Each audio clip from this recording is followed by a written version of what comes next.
person texted in, you guys are so mean, I'm turning the station to another channel. I went, okay, at least you have the choice to do that. Exactly. Whoa, it's time for the After Party Podcast. The party's over. It's time to podcast. The room is full. There's Scary, and there's Gandhi, and Danielle, and I see Straight Nate, and Scotty B's here. So on the show, we were talking about that girl on the delayed flight who was asked to sing a Moana song in front of all of the passengers who were forced to listen to her. Right. And the room, we're split on this. Half of us. Well, no, I think it's just me. Just Danielle. Yeah. Danielle against the world. I'm the only one that said it was fine. She gets more than one vote, though. So. But and Gandhi put it really well. I mean, we're being held hostage by this girl singing Moana. Yeah. But you are being held hostage by the flight because you can't leave. You got to sit there and wait for them to take off anyway. Yeah, it's so bad enough. Why make it worse? So, yeah. But at least it's something entertaining, something to give you a little entertainment. Well, let me give you a story from our friend Nadira, who sent us a text. Hi, Nadira. How you doing? Hi. Hello, lady. Well, hello, lady. All the way from beautiful Sarasota, Florida. So we're talking about that girl who held an entire flight hostage and sang Moana. I want you to tell everyone what your mom used to make you do, because it makes that little girl singing in the microphone a cakewalk. Listen to this. Yeah. Yeah, so I'm from Queens originally.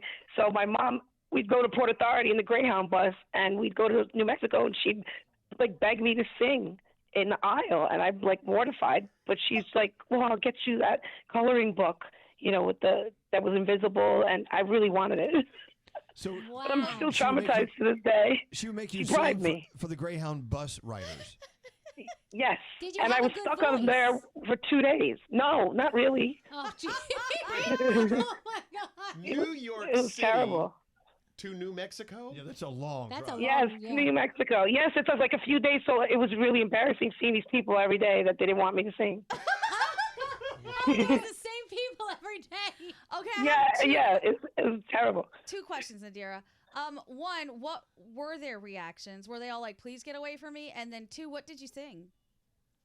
It was Little Mermaid, and they kind of just looked like they felt bad for me because I didn't look happy about it, and I was kind of trembling, Wait, I want her to give us a Little Mermaid now. Come on, Nadira, do it. Oh, I'm good. You don't want it. You don't want it. Let's pretend we're on a Greyhound bus. Come on, do it. I'll get you that coloring book that's invisible ink. On the way to New Mexico. Oh my God. Nadira, I mean, do you think that they were offended that they were forced to listen to you sing? No offense. Well, they probably just realized that my mom was like a whack job. Like, I don't know why she had to do. Your mom is a wackadoodle. Like, why would she do this to her? Why my mom was a wackadoodle? She was special. She was special. I know. It sounds like a great mom. She was proud of you, though. She probably thought you could sing great. So She thought I could do everything. She thought I could do anything. That's actually very sweet of That her. is sweet. All right. But how has that affected you as an Well, adult? I love you guys. Well, I'm pretty confident now, just doing anything. See? I guess. Just a wee bit traumatized. Yeah, just a tad. All right, Nadira, I love you guys. Thank you for talking to me. I've listened to you since God was a boy. Bye. I love that. Aww. Have a beautiful day, okay? You too. Love you. Bye. Bye-bye. So, there you go. She does bring up a good point, though. The kids, there was a study that just came out about this. The kids that did the play acting in front of people and performed are more confident later on in life and have better social skills. That's great. Go take your kid busking in the subway because people could leave if they don't want to hear it. But the plane is not the place for the training ground for this stuff. There's so many other venues and outlets for them, don't you think? And we were getting yelled at by people listening to us, and they were texting us, yelled at for being so insensitive and so rude to this little girl who was performing for this plane full of hostages. Oh, my God. And people. she said, this one person texted in, you guys are so mean, I'm turning the station to another channel. I went, okay, at least you have the choice to do that. Exactly. Oh. You're stuck on that plane. God forbid you forgot your headphones that day. Oh. Is it the worst thing in the world for you to have to sit there and listen to It's this not the worst kid? thing in the world, but it's also not anything I want to be part of. Why does the worst thing in the world have to be the bar? what it's I'm just saying not good. is- I don't want to be But I there. mean, you're there anyway, guys. You're sitting there. You're forced to be there. Right, so They're it's not going to already let you bad. off the plane, so you might as well have a little Right. No, entertainment. But as No. Gandhi mentioned earlier, when you key up that microphone on that intercom, everything pauses. So no matter what you're watching, everything's frozen in time. Yeah. Okay. Your movie Bah humbug. is frozen. I Now, would look- never let my kid do that ever. Well, you Even wouldn't if let she your said, kids- "Daddy, I want to," no, I would never let her do it.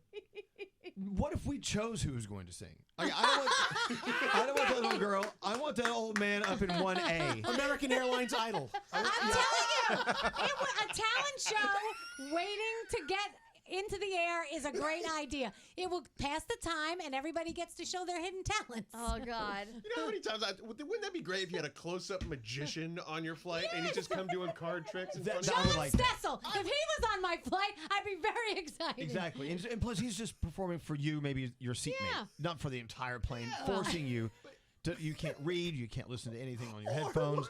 You know what I'm saying? What if he went up there and said, "All right, kid, give me your best 20 seconds," and then that's it. I could do 20 seconds. What about you guys? Oh, my God. 3 minutes is a lot. I like the one person who texted, and what if it was Mariah Carey? I bet you wouldn't say the same thing. Right. Correct. But it was not Mariah Carey. It was not Mariah Carey. That's the point. Well, what if it was Mariah Carey and you weren't a fan of Mariah Carey? Maybe then you would say, I don't like this. It's not going to happen. Mariah Carey's never going to stand up on a commercial plane. She's never She's going to never be flying in on a a commercial plane. and she's Who are not you performing kidding? for us. Darling.